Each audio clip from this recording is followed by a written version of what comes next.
Hi viewers. இன்னைக்குமே 10 Mahanadi serial என்னாச்சுன்னு சொல்லி பார்க்கலாம்க்கு முன்னாடி எங்க சேனல் சப்ஸ்கிரைப் பண்ணாதவங்க மறக்காம சப்ஸ்கிரைப் பண்ணுங்க. இன்னைக்கு என்ன அப்படின்னு சொல்லி பார்த்தீங்கன்னா, இங்க வந்து விஜய் இங்க இவங்க வீட்ல வந்து யமுனா வந்து ஃபோன் பார்த்துட்டே இருக்காங்கன்னு சொல்லி கங்கா வந்து சத்தம் போடுறாங்க. "நீ என்ன எப்ப பார்த்தாலும் மொபைல் நோண்டிட்டே இருக்க, மொபைல தா" அப்படின்னு கேட்கும்போது, அது என்னோட பெர்சனல்னோனே மண்டையிலேயே கொட்டிட்டு போயிடுறாங்க. இங்க என்ன ஆகுதுன்னா, காலையில விஜய் ரூம்குள்ள வரும்போது காவேரிய காணோம். அப்போ அவரு நேத்து பேசினது எல்லாத்தையுமே யோசிச்சு பார்க்குறாரு.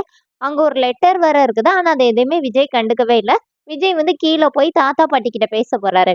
இப்ப தாத்தா வந்து விஜய் கிட்ட என்ன சொல்றாருன்னா, "நம்ம ஒரு வேள தப்பு பண்ணிட்டோமோன்னு எனக்கு தோணுது விஜய்" அப்படின்னு சொல்லிட்டு, அப்போனே தாத்தா வந்து காவேரி சொன்னதெல்லாம் கரெக்ட்டா இருக்குமோ!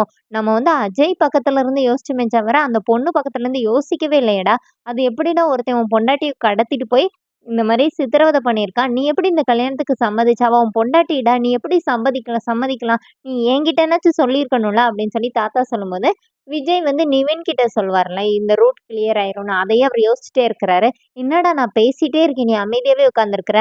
நம்ம பண்ணுனது தப்பு தான்டா. நம்ம வந்து அந்த பொண்ணு பண்ணுனது கரெக்ட் தான். அவ நம்மள காப்பாத்துறதுக்கு தான் இப்படி பண்ணியிருப்பாளோன்னு எனக்கு தோணுதுன்னோனே, இப்போ விஜய் வந்து கில்ட்டியா ஃபீல் பண்றாரு. பாட்டி வந்து, "ஆமா அதானே பார்த்தேன். அவ சும்மாவே தியாகி மாரி கத்துவா. இனி அவ்வளதான்" அப்படின்னோனே, இப்போ தாத்தா கேட்கிறாரு, "காவேரி எங்க?" அப்படின்னு. அப்ப விஜய் என்ன சொல்றாருன்னா, "இங்க தான் எங்கனாச்சும் இருப்பான்னோனே" சரி எங்கேயாச்சும் ஒரு இடத்துல கோவமா உட்காந்துருப்பா, போய் தேடி கூட்டிட்டு வான்னு சொல்லிட்டு தாத்தா வந்து விஜய் அனுப்பிவிடுறாரு. விஜய் போய் பார்த்துட்டு, அப்படியே பெட்ல படுக்குறாரு. அவரு நேத்து காவேரி சத்தம் போட்டது ஒவ்வொன்னா நெனச்சு பார்த்துட்டு அப்படியே தூங்கிர்றாரு.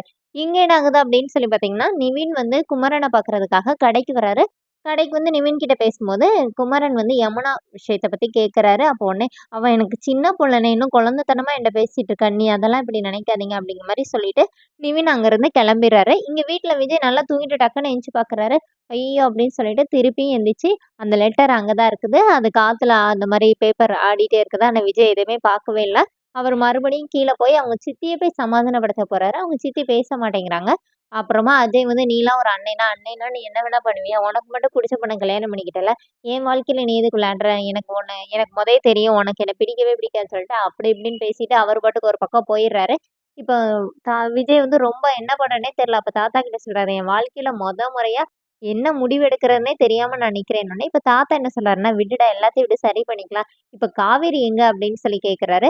அப்போனே விஜய் வந்து விஜய்க்கு அப்படியே ஷாக் ஆகுது. ஏன்னா அவர் தூங்கிட்டார்ல விஜய் தேடிட்டு. அப்போனே தாத்தா சொல்றாரு, "காலையிலேருந்து இதே பதில தானடா சொல்ற. அவள எங்கடா?" அப்படின்னு சொல்லி கேட்டோனே, இப்ப விஜய் அப்படியே ஷாக் ஆகுறாரு. அவரையும் அந்த லெட்டரையும் வச்சு அப்படியே தொடரும் போட்டாங்க. நெக்ஸ்ட் வீக் பார்க்கலாம் என்ன ஆகுது அப்படின்னு சொல்லிட்டு. தேங்க்ஸ்.